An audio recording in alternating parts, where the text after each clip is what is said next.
Hey guys, Tom Barclay here. It's the morning after the night before. Spurs another a home defeat to Fulham this time.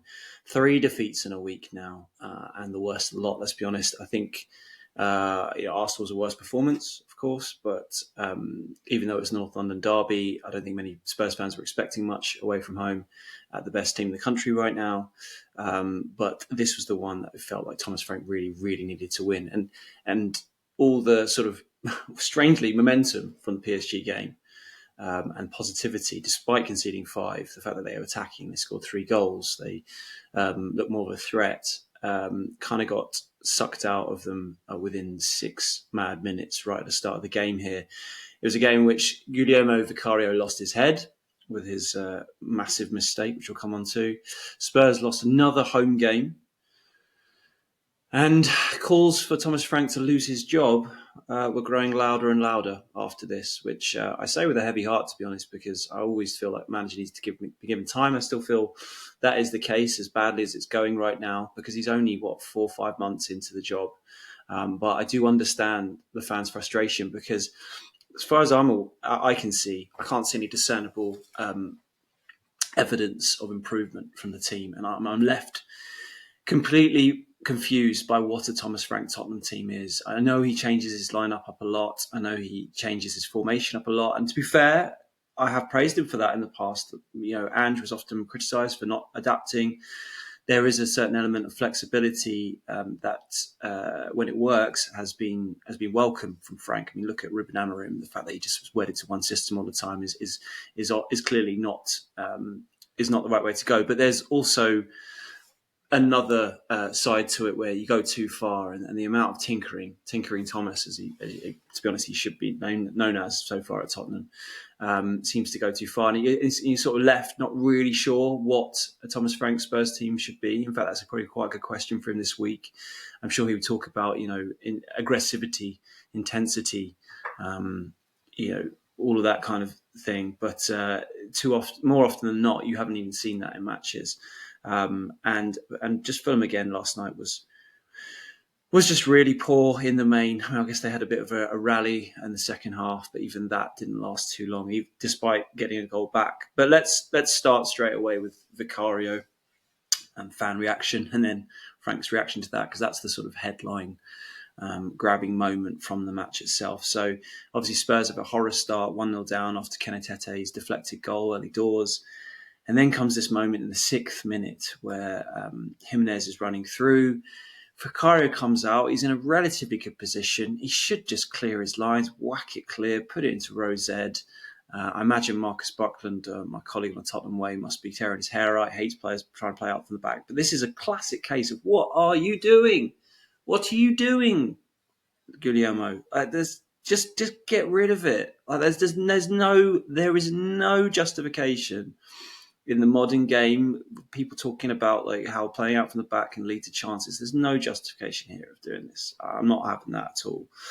And he tries to play it, keep it in play, gives it straight to Josh King, who's really, really savvy. He's a really good young player, King. Keeps hold of the ball, gives it to Harry Wilson, and look, what a finish. I mean, Spurs absolutely ruthlessly punished, just as they were against PSG as well with their finish. But we know Harry Wilson can do that. Harry Wilson's done it against Thomas Frank before, when he scored those last two last minute goals against his Brentford team. Was it last season? And he's fresh off a hat trick for Wales just 12 days ago or so. He's a good player.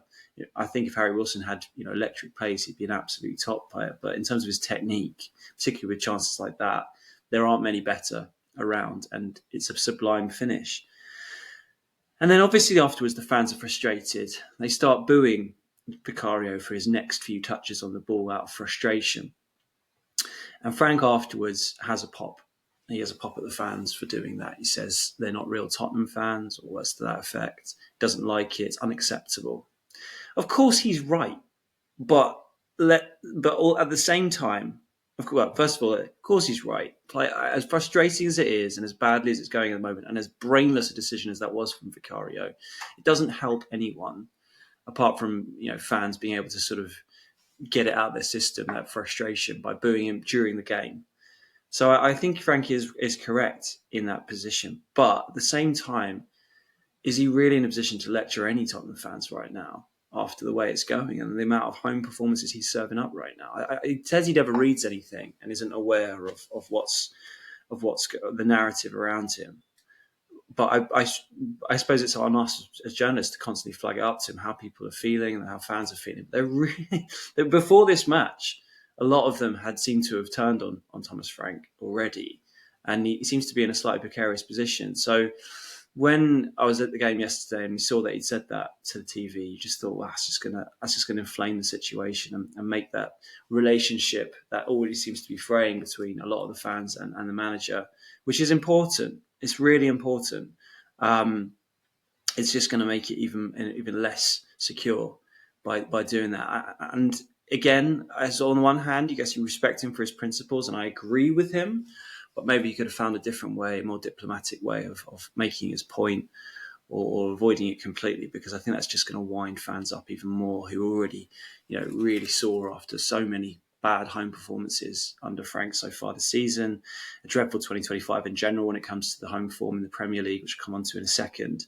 And it's just going to wind them up more. So I wonder how that's going to go. I mean, look, if Daniel Levy was still here, who obviously hired him, we would look to his previous form when it comes to running out of patience with managers, albeit with Postecoglou actually probably stay with him longer than many of us were expecting, and then sacked him after he won something. But obviously we're in a different environment, or are we? We're not really sure because it's effectively the same owners, but it's kind of different people running it. Vinay Venkatesham is now sort of top of the club administration chain, rather than in terms of not being the owner, but being one who makes the calls. He, along with Levy, it seems like would have appointed Frank, and it's obviously so early. And like I say from the beginning, as badly as it's going, got to give him at least a season. In my opinion. I know a lot of people will completely disagree, and they're frustrated, and they're not having him. It seems, but that's my personal opinion. But in terms of what the board might do, what the club might do, if they feel like it gets to untenable levels, I suppose if they feel like it gets to untenable levels, they'll do something. But if they feel like it's, the pressure is mounting, the fan dissent is really getting to them, the performances aren't getting any better, I don't know, really. It's hard to tell at the moment. I guess I have to find out what I'm sort of hearing. But at the moment, I get the sense that, that isn't going to be the case. But let's come on to it anyway. So Frank has that reaction, and I'm not sure how sort of well advised that was to go down that route. But he's felt the need to make his point, to make his stand. And I suppose in the face of a sort of barrage of criticism of how everything is going at the moment, at home in particular, I, for one, I suppose respect him to a certain extent, even though I wouldn't have done the same thing for voicing exactly how he feels, even if it's going to be an unpopular opinion. But I don't know how it will go down with the fans. I guess a lot of you will let me know off the back of that. Let's talk about the game a bit. But a part of this is the fact that Fulham really should have been 4-0 up by half time. It was another dreadful home display. Yes, they were unlucky maybe with the first goal, albeit defending wasn't great. As Samuel Chukwueze, who was brilliant on his first start for Fulham, caused Spurs all kinds of problems. I do think Spurs' formation didn't really help, because Kudus in the first half was playing wide right, but the amount of times I saw him sort of tucking in, which afforded so much space for Chukwueze on the left-hand side, it seemed to really play into Fulham's hands. And Porro didn't have his best game at all, so every time Chukwueze ran at him, he seemed to cause him problems. So for the first goal, he runs across, cuts the ball back, Bergvall can't get the clearance, and then there's Kenny Tete, who hasn't scored for 2 years, has a shot, and it flies in off Udogie, deflected in. I guess that sums up how it's going to be going for Tottenham at the moment.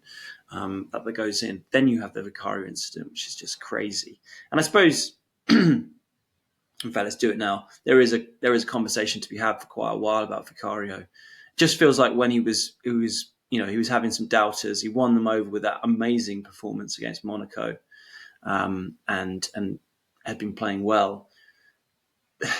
The problem is, it does seem to be like there's a rick in him, a mistake in him. More often not with his feet, which is one of the reasons why I find the way Spurs often play out the back as particularly frustrating. And this one was the worst of the lot. I've said before, what are you doing? I don't know what he was doing, but he obviously got punished for it massively. But after that, the first half, you had Chukwueze hitting the post with a brilliant strike. Very unlucky there. You had Van der Ven with that amazing tackle. What a tackle from Van der Ven as Chukwueze went again, ran through, just flew past Pedro Porro, rounded Vicario, just about to pull the trigger. And this tackle is unbelievable from Van der Ven. If it had been a match winning or match saving tackle, we'd be going on about it more, I think. But obviously they lost the game, so it probably won't be that well remembered. But I think this is an amazing skill from Van der Ven to get back like that. And then another brilliant intervention from Van der Ven. He's probably the only player who takes much credit from this game. From that header, when again Chukwueze fires in a really good cross, and Jimenez is right there waiting to head it in, but Van der Ven gets in front. Is really strong against the powerful Mexican forward, and he manages to head it away. So it was really only thanks to Van der Ven, to be honest, and the post that Spurs weren't completely, or Fulham weren't completely out of sight by half time. Half time comes along. Obviously, there's boos. David Pleat goes onto the pitch. He's promoting his book, and he's there with Clive Allen, who's obviously scored 49 goals in that 1987 season, year I was born, so I don't exactly remember it. When Pleat was manager, famous season where obviously Spurs lost to Coventry in the FA Cup final, but 49 goals, which is mad. And Pleat has this quip where he says, imagine 49 goals now. We'd be lucky. So words of effect of, we'd be lucky if we have a shot on target, which felt like a pretty brutal assessment from Pleaty, who I don't really get the sense, having watched him do an interview with, I think it was Sam Allardyce earlier this season, when things were going better, actually, to be honest, for Frank, that he's a huge fan of Frank's style of play, or just the general trend at the moment of the reliance on set pieces and long throws in the Premier League, because he was talking about that. But anyway, so it was all about a reaction at halftime, wasn't it? I mean, they had to do something. You thought Frank would have to do something, but he effectively did nothing at halftime, which is quite surprising. He didn't change any players, and to my mind, didn't really change the formation either. Maybe more of you out there who have more tactical brains than I am. I never claimed to be. Might have noticed something a bit more. I just noticed a bit more intensity, a bit more will to make something happen, and so I suppose he just said to the players that you've got 10 minutes to try and get back into the game, make a difference, and with about 10 minutes gone of the second half, he had 3 subs all ready to come on. But that's when Spurs did finally score. But again, this goal it's a lovely ball over from Bergvall. It's an unbelievable finish for Kudus for his second goal for Tottenham. Touch and then volley in from an acute angle. But again, it's not really a goal that you can sort of rely on. It's not a sort of free-flowing, clever move like the goal that they scored against PSG for the opener, which felt like one they'd worked on. It was just a moment of 2 moments of individual brilliance from 2 players.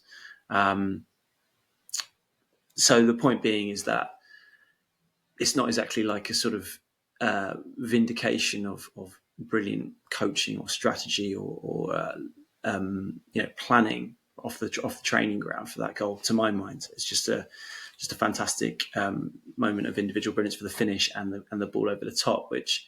And maybe I'm wrong. Maybe they worked on that ball over the top from Bergvall. I don't know. But the finish from Kudus, I don't think you can be relying on that to win you games on a regular basis. So again, it sort of spoke of not desperation, but just not exactly a planned response. They just scored this brilliant goal to get to 2-1. Then he makes the changes. Xavi Simon's coming on. I mean, Xavi Simon's, how many times have I talked about him? The whole conversation itself, that this is the 3rd game in a row he's not started, the £52 million playmaker. It just feels at this point that Frank doesn't really fancy him. And that bit of business, it's early days again. Hopefully he'll improve, and the team's struggling at the moment. But at the moment, that business is looking questionable right now. I mean, when you're trying to score goals and you're not starting him. I suppose Gray and Bergvall played so well in the Parc des Princes, and fans were all calling for him to start. They're both of them to continue keep their place, and maybe that might have edged Xavi out of the starting lineup. But you're playing Fulham at home. You got to be playing your most creative players, in my mind. Particularly, this is a Fulham team that hadn't taken 1 point away from home all season. I shouldn't be sort of forgotten in all of this, that they've been terrible away from home. as bad as Tottenham are at home as well. But anyway, so he didn't play, but then he came on in this triple sub. And if anything, it sort of killed Spurs' momentum. They didn't really create much after that. And Fulham, despite starting the second half, weirdly, I was speaking to Tom Allnut next to me, my Tottenham Way colleague and writer for the Times, saying in the second half, Fulham weirdly had started to sort of drop deeper and deeper and invite that pressure onto them. And so when Spurs scored, it wasn't a massive surprise. And you thought, okay, now they could be really up against it. But actually, after that triple sub, Spurs have many more chances. Not really. Moani with the back heel. There was a ball across from Porro for Simmons' shot, which was really well blocked from Anderson. Apart from that, they were relatively comfortable. And in the final 10 minutes, to give you an idea of what it's like when you're writing a match report on a live night like that, it's harder to sort of watch much of the action when you sort of head down trying to get it all written for the final whistle. But it wasn't like I really felt like I was needing to have my head up to sort of just make sure I didn't miss any major moments, because there really weren't any, and it was pretty limp in the end, and that was it. Like I say, Fulham not good away from home, albeit this was, I think, their third win in 4 matches. So they've got some good players. They've got a savvy manager. Ironically, the manager that I think it was between Silva and Frank for the Spurs job in the summer. I think Silva was pretty disappointed by not getting it, but it looks like he's had a 3-year deal offered by Fulham to renew his contract. He's out of contract currently in the summer. Wait to see if he stays on.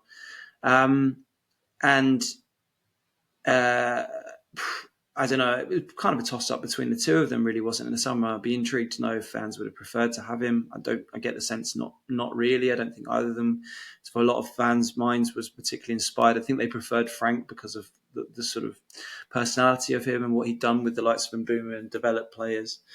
But no doubt, Marcus Silva is a solid Premier League manager, particularly of a club like Fulham. I mean, you forget where Fulham were when he took over. I remember doing his first press conference, which was back in the Zoom days from COVID, when Fulham had just gone down.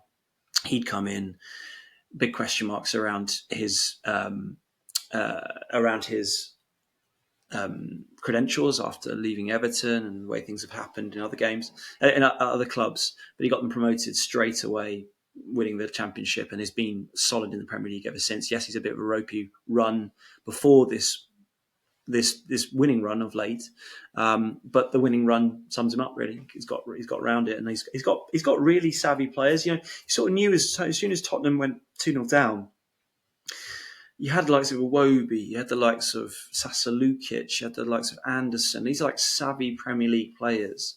They might not be headline grabbing names, but they're solid players. Jimenez too. Like, you just feel like it was unlikely they were going to go and just completely mess it up through sort of lack of experience. And to be honest, going into the game, you looked at Spurs' squad, and it is better than Fulham's. But if you look at a lot of Tottenham's players, if they were playing for Fulham right now, I don't think, if Xavi Simons, for example, I feel like, all right, let's not pick him because I feel like I'm singling him out. Let me think. If Richarlison was playing for Fulham, you'd be like, yeah, that's about right. It's not. There's no one. There aren't many players. I mean, Kudus might be one of them, and then defenders, obviously, like Van der Ven's absolute class. But there's a lot of players that you go, or Vicario. If he's playing for Fulham, you go, yeah. Like, there isn't really. Doesn't feel like there's a massive difference, and that fundamentally, whatever you say about the manager, I don't feel like maybe his style is helping at the moment. But whatever you say, even if there were a change, which seems to be like a lot of fans calling for it, I don't think fundamentally the squad is good enough. Their best players, attacking players, are all injured, so that doesn't help. But we knew that was going to be the case. The club knew that was going to be the case. Anyway, so 3 defeats in a week, as I said at the top. This arguably the most painful. 4 defeats at home now this season. Almost a 5th against Wolves, which arguably the worst, maybe. I mean, and they've been damaging defeats. Bournemouth should have been 3 or 4-0. Fulham, based on the first half, should have been 3 or 4-0, maybe, or 3 or 4-1. Chelsea definitely should have been 3 or 4. Villa, maybe a bit closer. Wolves again, Paulinho, last minute goal to save the day, get a draw. And you can understand the boos at full time. Just the insipid nature of Spurs this season. But it's also 2025. Like Ange also had major problems last season. It's 3 wins at home in the Premier League in 2025. Just mad. Sunderland have had more. And they've only played 7 home games. They've had 4. I think it's 7 home games. The last win that Spurs had at home, I think it was 106 days ago. It was the opening day of the season against Burnley. The other wins were against Southampton, who were just one of the worst Premier League teams ever last year. And even that, if you remember, it was sort of 2-1. There was a bit of jeopardy at the end before Spurs had a penalty right at the end to make it 3-1. And then the win against Man United, which became pretty routine, given how bad Man United were last season and how Spurs just had the wood over them. That 1-0 where Maddison scores that goal back in February, when there was a mass protest actually ahead of the game. I seem to remember that, against the ownership and Levy. But yeah, obviously not good enough. Nowhere near good enough for Tottenham. But I think the thing with Frank, that's, as I said, I've set my opinion and my stance out earlier. You've got to give. I just think all managers need to be given time, unless they're losing every single game. And maybe people will argue it's been so bad that this is the point with Frank, and we'll wait to see. But the argument almost against my argument is it doesn't feel like things are getting better. It doesn't. I don't know what a Thomas Frank Tottenham team is. I just don't. I wanted to see in these next few games, after a few months of Frank being here, a sort of discernible, obvious Thomas Frank team. And I just don't really see it. I don't think chopping and changing the team and the formation helps. But you really should by now, regardless of that, have some sort of basic principles that you can go, that's what Thomas Frank team's about.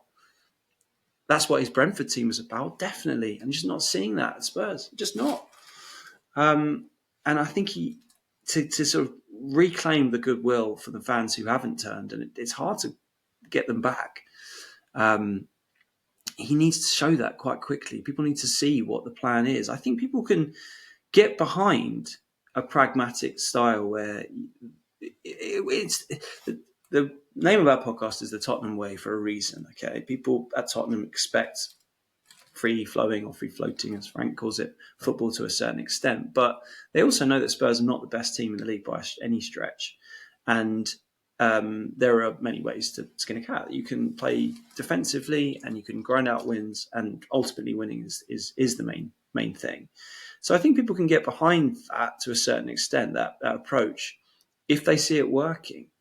And it doesn't have to work every week. No one's expecting that every week. But if they can see it working, but then there'll be games where they'll play pragmatically, like Arsenal, massively defensively, and they get torn apart. There are other games where, Monaco, where they conceded so many shots, they drew the game, but they shouldn't have. They should have been beaten comfortably. Bodo glimpsed away. So it's not working a lot of the time. That's why fans are so frustrated. And I just would have thought by now, with all these matches under his belt now at Spurs, all these months under his belt, that we would start to see at least patterns of what we think a Thomas Frank team is. And I think that's his biggest challenge, apart from getting results. Results are obviously massive. This was huge, this win. It really felt like going into the game, yes, a good performance, would have gone down a storm. But a result was what was needed after the week they've had. And, obviously the book there, Miracle in Bilbao, available from all good shops and Amazon. Nice little plug there. It feels like such a long time ago now, really, doesn't it? Obviously Ange was massively flawed in the Premier League anyway, but he delivered that, and it was a moment. And this is exactly what I hoped this book would be, really. And it was a lovely message I got from someone, William Gardner, I think it is. Sent me a message saying that he loved the book, which was great to hear, but he'd had a really tough time losing quite a few family members. It sounds like a really awful experience, but this was a nice distraction, a nice memento of a season that he'd followed intently last season. And that was kind of my idea behind it. It's hopefully that memento that whatever comes next, and it's obviously not going well at the moment, it'll be that moment in history. But I don't know, I can't quite believe it feels such a long time ago already. There you go. So what's next? It doesn't get any easier, does it? Newcastle away on Tuesday. Very quick turnaround. Newcastle, who couldn't buy an away win, just battered Everton away 4-1 yesterday, just before the Spurs game. At home, they're pretty imperious. They've got options all over. Barnes and Elanga played the other day, they'd probably bring in Gordon and Murphy. Gordon in particular, who hasn't had a great season but got lots to prove, wants to get in that England squad. Would not be surprised to see him start and score against Tottenham. Defensively, they made some really savvy signings. Malik Thiaw looks brilliant. Lewis Hall's now back. Livermento's back.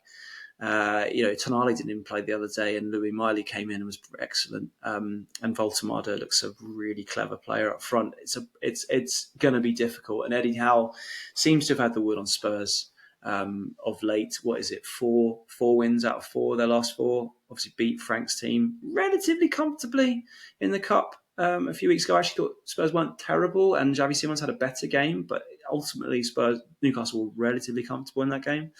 I think it's 6 wins in the last 7 matches between the two of them Newcastle have got. So it's not going to be easy. It really isn't. They're going to have to try and dig out that away form that prior to Arsenal was fantastic. They're going to have to find a way, but it's going to be difficult. And then next weekend, when I'm actually away, is Brentford at home, the team that Frank left, obviously, for Tottenham. And it's not helping Frank as well that Brentford are actually higher than Spurs in the table at the moment, 19 points versus Spurs' 18. Keith Andrews, who took over, many tipped Brentford to get relegated because Keith Andrews didn't have the experience. They just sold some of their best players, and Mbeumo and Wissa. But Igor Thiago's just picked it up, the baton, with like a train, and they've been absolutely fantastic. So, you lose at home to Brentford.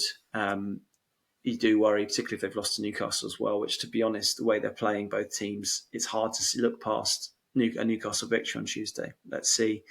And just a final thought. I mean, Thomas Frank took over at Brentford back in, 2017, 2018, 2019, whatever it was. And he had a terrible start. On paper, at least. He lost 8 of his first 10 games. But obviously Brentford were in the Championship. They're Brentford anyway, compared to Tottenham in terms of the scrutiny that comes with that club. And Brentford stuck with him, rightly so. Matthew Benham, the owner, saw the underlying numbers despite the defeats, saw that there was improvement to be had, and sort of rubber the green to fall their way. And it was the absolutely right decision. He built the club, like Frank said the other day. Said he 1,000% knows how to build a club, as he said before the PSG game, and he did. He built Brentford brilliantly, turned them in from side constantly trying to chase getting into the Premier League, got them into the Premier League, established them there, turned them into a difficult team who got many great results against big teams. Developed players, sold them on. Just 10 out of 10, really, his performance at Brentford is why he got the Spurs job. But in that initial period when he was losing those matches, after taking over, as I said, the underlying numbers favoured him. The problem here with Tottenham is I don't know if that is the case. Already the 3 of the 5 worst XGs in the Premier League this season are Tottenham, all at home. Arsenal, Chelsea and Bournemouth. Fulham was, I think, 0.86. It wasn't great either. There's, as I've already mentioned, a sort of question mark over what a Thomas Frank Tottenham team is. So many questions. And that's the worry for him, that there isn't really, it's not like games aren't falling for him and it's just going wrong. I mean, you're having moments like Tete, you're having moments like Vicario as well, where players are making bad decisions as well, and clearly, feeling the pressure. And after that 2-0 down, you could sense the sort of how petrified the team were after that. So all of this plays into it. Going through a bad moment doesn't help, and mistakes happen more often in those high pressure situations. But it's on him to try and come up with a plan to make things, to win games, to make things happen, to at least create chances. And that's not really happening. So that's the worry for Frank, and why so many fans seem to have checked out already. So it's on him, particularly in his next 2 games, to find a way to reverse that trend, to get the creative players flowing. Yes, we know Solanke's been an absolute massive blow. We know Maddison's out. We knew Maddison was going to be out. As soon as that injury happened, that's on the club for not replacing him. They signed a player, I've said this before, they signed Xavi Simons They were already after a playmaker before Maddison got injured in Gibbs White, so they needed another one. It's on him to try and find a way, and I really hope he does. I hope he goes to Newcastle. As you might know, guys, I guess I'm a Newcastle fan. Grew up definitely supporting them, but I'd love Tottenham to go and win there because of the way it's going and changing the narrative. Don't want the team to do badly, and Thomas Frank is a nice bloke. Like, he's really loved at Spurs around the training ground. He deserves to have a proper shot at this after what he did at Brentford. But the fear is the way it's going so badly at times at the moment, and so the lack of creativity means that you fear that he's not going to get a proper chance, not going to give himself a proper chance to really make a fist of it.